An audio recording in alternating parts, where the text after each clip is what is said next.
तो आप सब कैसे हो। आज क्लास 12th का हिस्ट्री का चैप्टर नंबर 4 जिसका नाम है बच्चों विचारक, विश्वास और इमारतें, इसके पार्ट नंबर 5 को डिस्कस करेंगे बच्चों। पार्ट नंबर 1 से लेकर पार्ट नंबर 4 का लिंक डिस्क्रिप्शन में दे रखे। जो भी स्टूडेंट पार्ट नंबर 1 से लेकर पार्ट नंबर 4 तक नहीं देखे पहले उसे देखे बच्चों। 1 से लेकर बच्चों क्वेश्चन नंबर 21 तक सॉल्व कर रखे। जो भी स्टूडेंट क्वेश्चन नंबर 1 से लेकर क्वेश्चन नंबर 21 तक नहीं देखे पहले उसे देखे। आज हम लोग स्टार्ट करेंगे बच्चों पार्ट नंबर 5 का क्वेश्चन नंबर 22 से स्टार्ट करेंगे।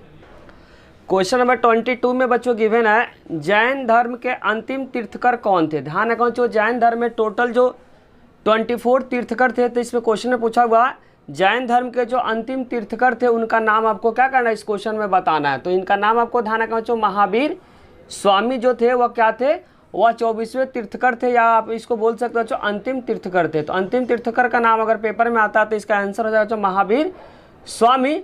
नेक्स्ट इंपॉर्टेंट क्वेश्चन बच्चों, महावीर स्वामी के मरने के बाद या मरने के बाद होगा बच्चों, मरने के बाद जैन धर्म कितने भागों में बट गया और कौन कौन से में बट गया। बोलना चाह रहा बच्चों महावीर स्वामी के मरने के बाद जो जैन धर्म है 2 भागों में बट गया। तो बताना बच्चों कौन कौन से भागों में बट गया और उसका नाम क्या करना बताना है। तो आपको ध्यान रखना बच्चों, महावीर स्वामी के मरने के बाद जो जैन धर्म है वह 2 भागों में बट गया। कितने भागों में बट गया बच्चों, अगर नाम पूछेगा तो आपको ध्यान रखना है। एक का नाम है बच्चों श्वेतांबर और दूसरे का नाम क्या है, दिगंबर। तो ध्यान रखना बच्चों, जो श्वेतांबर थे वह क्या करते थे बच्चों, श्वेत वस्त्र पहनते थे, जबकि जो दिगंबर थे बिना वस्त्र के वो लोग रहा करते थे। तो ध्यान रखना बच्चों, महावीर स्वामी के मरने के बाद जो जैन धर्म था 2 भागों में बट गया। एक का नाम आपको ध्यान रखना श्वेतांबर, जो क्या करते थे बच्चों, श्वेत कपड़े पहन कर रहा करते थे, जबकि दिगंबर थे वह बिना कपड़े के रहा करते थे।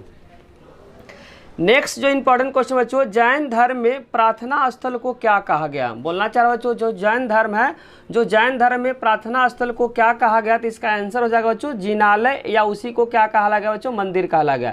तो आपको ध्यान रखना जैन धर्म में प्रार्थना स्थल को क्या कहा गया, तो इसका आंसर हो जाएगा बच्चों जिनालय, या इसी को क्या बोलते हैं बच्चों, मंदिर बोलते हैं। नेक्स्ट जो इंपॉर्टेंट क्वेश्चन बच्चों, क्वेश्चन नंबर 25 जिसमें लिखा हुआ जैन धर्म के विस्तार को क्या करना लिखना, कि जैन धर्म का जो विस्तार हुआ बच्चों उसके बारे में क्या करना, इस क्वेश्चन में आपको बताना है। तो बारीकी से क्या करना, आपको इस क्वेश्चन को समझना बच्चों, क्योंकि क्वेश्चन पेपर के पॉइंट ऑफ व्यू से बहुत इंपॉर्टेंट है। बोलना चाह रहा कि बौद्ध धर्म की तरह जो जैन विद्वानों ने भी, जैसे हो गया संस्कृत, प्राकृत, तमिल जैसे अनेक भाषाओं में काफ़ी साहित्य को क्या किया, ग्रहण किया, और धीरे धीरे जैन धर्म भी भारत के कई भागों में क्या गया बच्चों, फैलने लगा। बोलना चाह रहा हूँ कि बौद्ध धर्म की तरह जो जैन धर्म ने भी क्या किया बच्चों, जैसे कि हो गया संस्कृत हो गया, प्राकृत भाषा हो गया, तमिल हो गया, जैसे अनेक भाषाओं में काफ़ी साहित्य को क्या किया, बड़े बड़े विद्वान ने ग्रहण किया, और उसके बाद धीरे धीरे क्या हो गया बच्चों, जो जैन धर्म थे वह भी क्या हो गया, भारत के कई भागों में फैलने लगे।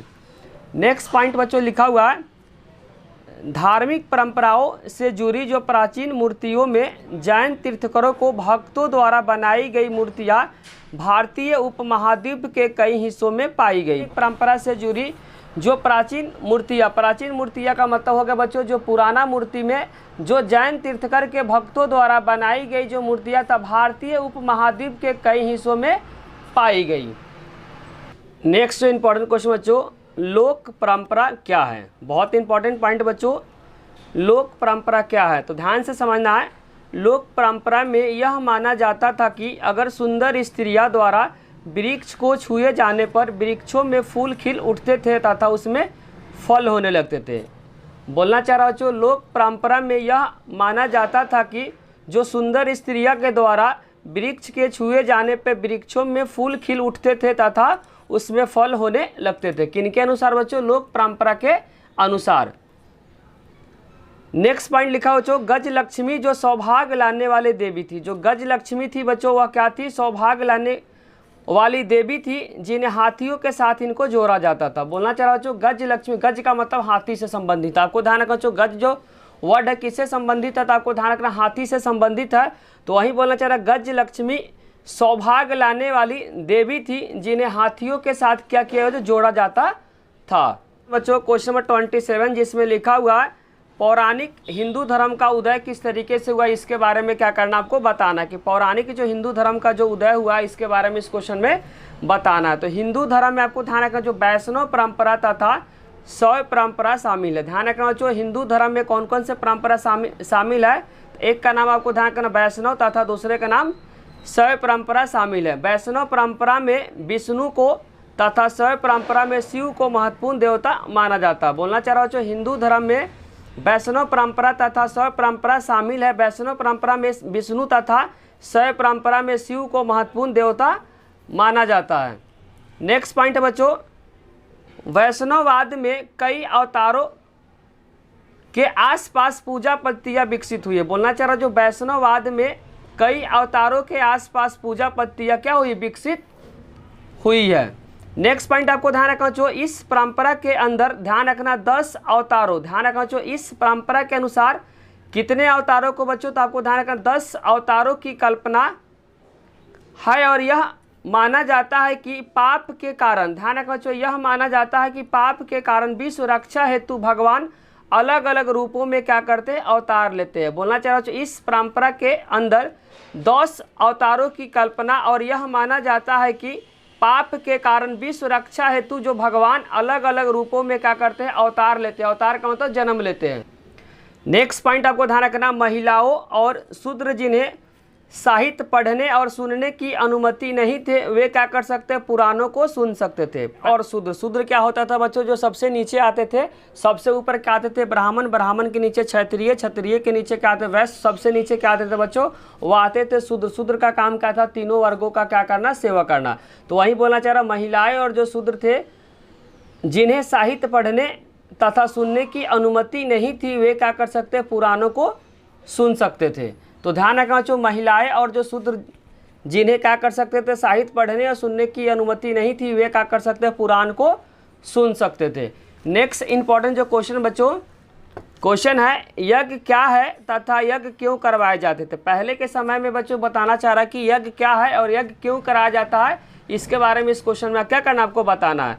तो यज्ञ का अर्थ होता है बच्चों शुभ तथा, इसको ब्रैकेट में लिख सकते हैं, अच्छा काम। बोलना चाह रहा है यज्ञ का जो अर्थ होता है बच्चों शुभ कर्म, या आप इसको बोल सकते हैं अच्छा काम।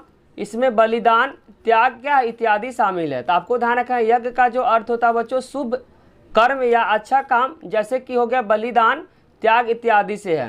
यज्ञ के समय लोग अपने बेटे के लिए बच्चों यज्ञ करवाते थे। पहले के समय जो लोग होते थे वो किसके लिए यज्ञ करवाते थे, तो ध्यान रखना जो बेटे के मान के लिए क्या करते थे, यज्ञ कराते थे। मवेशी के लिए, लंबी उम्र के लिए, स्वास्थ्य के लिए और अपनी मन की इच्छा की प्राप्ति के लिए क्या करते थे, लोग प्रार्थना तथा क्या करते थे, यज्ञ करवाते थे। तो आपको ध्यान रखना पहले के समय में बच्चों जो लोग थे किस लिए करवाते थे, तो बेटे की प्राप्ति हेतु, मवेशी के लिए, लंबी उम्र के लिए, स्वास्थ्य के लिए तथा अपनी मन की इच्छा की प्राप्ति के लिए। जो भी मन में बच्चों इच्छा है अगर वह मिल गया, वह प्राप्त हो गया, तो उसके बदले में क्या करते थे, लोग यज्ञ करवाते थे। सारे कारण है जिसके कारण से पहले के समय में क्या करते थे, लोग यज्ञ करवाते थे।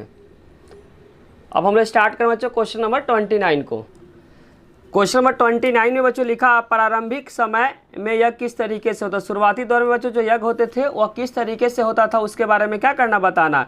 शुरू में जो यज्ञ होते थे बच्चों सामूहिक रूप से करने का क्या था, प्रचलन था। जो शुरू में जो यज्ञ था बच्चों सामूहिक रूप से क्या करना था, करने का प्रचलन था, यानी कि सभी लोग एक जगह मिलकर पूजा करते थे। बोलना चाह रहा बच्चों शुरू में जो यज्ञ था वह सामूहिक रूप से करने का क्या था, प्रचलन था। लेकिन बाद में क्या हुआ, सभी लोग एक जगह मिलकर क्या करने लगे बच्चों, पूजा करते थे।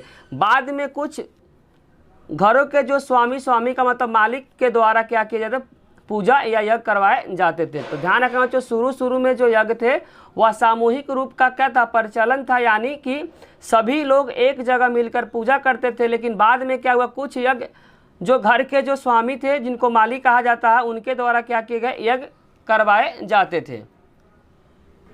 नेक्स्ट इंपॉर्टेंट क्वेश्चन बच्चों यज्ञ के प्रकार। तो ध्यान रखना बच्चों जो एनसीईआरटी जो बुक में बच्चों यज्ञ का जो प्रकार है 2 दिया है, तो उन्हीं दोनों के बारे में क्या करना, इसमें पढ़ना है।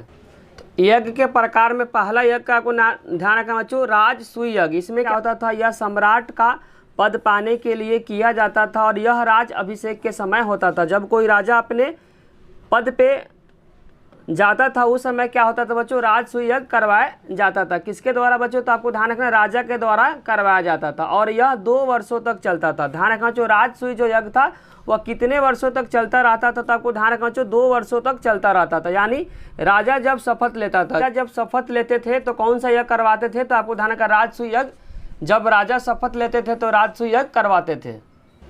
दूसरा प्रकार का यज्ञ ध्यान रखना बच्चों, अश्वमेघ यज्ञ होता था। यह 3 दिन तक चलता था। ध्यान रखना बच्चों, जो अश्वमेघ यज्ञ जो था वह कितने दिनों तक चलता था, तो यह 3 दिन तक चलता था और यह महत्वपूर्ण यज्ञ था। ध्यान रखना बच्चों, जो अश्वमेघ यज्ञ जो था वह कितने दिनों तक चलता था, ध्यान रखना यह 3 दिन तक चलता था और यह महत्वपूर्ण यज्ञ था। यह चक्रवर्ती सम्राट बनने के लिए किया जाता था। इसमें राजा के घोड़े को खुला छोड़ दिया जाता था, जितने में वह विचरण का मतलब जितने में वह जा सकता था। इसको बारीकी से समझना बच्चों। इसमें क्या होता था, अश्वमेघ यज्ञ में होता था एक राजा अपने घोड़े को क्या कर देता, 3 दिनों तक छोड़ देता था। तो जिस एरिया में घोड़ा जाता था बच्चों, वह एरिया क्या हो जाता था, राजा का हो जाता था। नहीं, और दूसरे केस में हो सकता है बच्चों कि अगर 3 दिन तक जिस क्षेत्र में जाता है, अगर किसी क्षेत्र के राजा उस घोड़े को पकड़ लेता है तो इस राजा के साथ क्या होगा, उसका लड़ाई होता था। तो आपको ध्यान रखना अश्वमेघ यज्ञ में क्या होता था, एक घोड़ा को छोड़ देता था 3 दिन तक, और जिस एरिया में क्या होता था बच्चों, घोड़ा जाता था, वह एरिया किसका हो जाता था, जो राजा घोड़ा छोड़ता था उसी राजा का वह क्या हो जाता था, वह क्षेत्र हो जाता था।